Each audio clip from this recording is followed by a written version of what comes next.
गांधी पहुंचे। अब जो राहुल गांधी ने हमलावर नजर आए हैं सरकार पर, इसके बाद अब किस तरीके से सियासत देखने को मिलती है अब ये देखना होगा।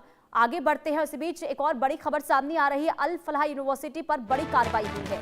अल फलाह यूनिवर्सिटी पर ईडी का एक्शन देखने को मिला है। 140 करोड़ की संपत्ति को अटैच किया गया है। चेयरमैन जवाद अहमद सिद्दीकी के खिलाफ चार्जशीट भी दाखिल की गई है। अल फलाह यूनिवर्सिटी चर्चाओं में उस वक्त आया था जब दिल्ली में ब्लास्ट हुआ था और इसके बाद से उसके तार अल फलाह यूनिवर्सिटी से जुड़ते हुए नजर आए। अब इसे लेकर ईडी का एक्शन भी देखने को मिल रहा है। अल फलाह यूनिवर्सिटी पर बड़ी कार्रवाई हुई है। ईडी ने शिकंजा कसा है चेयरमैन जावेद सिद्दीकी पर और इसी के साथ ही 140 करोड़ की संपत्ति को भी अटैच किया है और चेयरमैन के खिलाफ चार्जशीट भी दाखिल की गई है, जिसमें ये तमाम जानकारी दी गई है कि आखिर अल फलाह यूनिवर्सिटी में किस तरीके से काम हुआ करते थे और कैसे यहां पर अवैध तरीके से इस पूरी संपत्ति को अर्जित किया गया। गुलशन ग्रोवर संवाददाता तमाम जानकारी के साथ जुड़ चुके हैं। गुलशन, बताइए क्या है इस चार्जशीट में, क्या लिखा गया है? देखिए, बिल्कुल इस अल फलाह यूनिवर्सिटी की जांच ईडी लगातार कर रही थी और अब ईडी ने जांच के बाद अदालत में एक चार्जशीट दाखिल की है और ईडी की जांच में साफ तौर से सामने आया है कि अल फलाह चैरिटेबल ट्रस्ट और अल फलाह विश्वविद्यालय से जुड़े मामले में जवाद अहमद सिद्दीकी और अन्य के खिलाफ ये अदालत में चार्जशीट दाखिल की है। ईडी की जांच में ये सामने आया है कि जो 493 करोड़ रुपए अर्जित किए गए हैं वो अल फलाह यूनिवर्सिटी ने लोगों को गुमराह करके जो है वो 493 करोड़ रुपए अर्जित किए हैं, यानी छात्रों को और अभिभावकों को गुमराह किया गया है।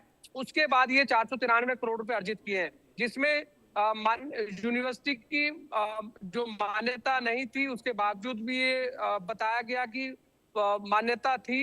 इस बारे में लोगों से दाखिला करवाया गया या फिर जो फीस है वो वसूली गई। इस पूरे मामले में 493 करोड़ रुपए का फर्जी जो है वो ईडी की जांच में पाया गया है कि जो पैसा अर्जित किया गया वो फर्जी तरीके से किया गया है। लेकिन और इसके साथ साथ ईडी की जांच में ये भी सामने आया है कि ईडी ने अब तक जो है लगभग 140 करोड़ रुपए की जो संपत्ति है वो जब्त की है, जिसमें लगभग 54 करोड़ रुपए की जमीन है और उसमें बनी इमारतें जो है वो शामिल है। अभी ईडी ने अदालत में जो चार्जशीट दाखिल की है उसमें ये भी सामने आया है कि ईडी जो पैसा विदेश में भेजा गया, जो पत्नी और बच्चों को जो विदेश में भेजा गया पैसा, वो भी गलत तरीके से जो है वो पैसा भेजा गया था। इसमें सबसे जो मुख्य आरोपी है, ईडी की जांच में बताया कि जवाद अहमद सिद्दीकी जो है वो इस अल फलाह यूनिवर्सिटी के ट्रस्ट इसमें जो ट्रस्टी थे ये मुख्य ट्रस्टी थे। मुख्य ट्रस्टी के अलावा वो इस विश्वविद्यालय के चांसलर भी थे।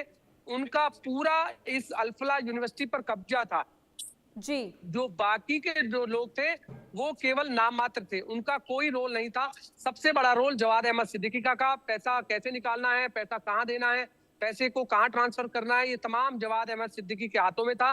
तो इसलिए सबसे बड़े जो मुख्य इसमें आरोपी कहेंगे वो जवाद अहमद सिद्दीकी थे, क्योंकि ये पूरा जो मामला जब खुला है ये 10 नवंबर 2025 को जब दिल्ली के लाल किला में गुलशन, बहुत शुक्रिया तमाम जानकारी देने के लिए।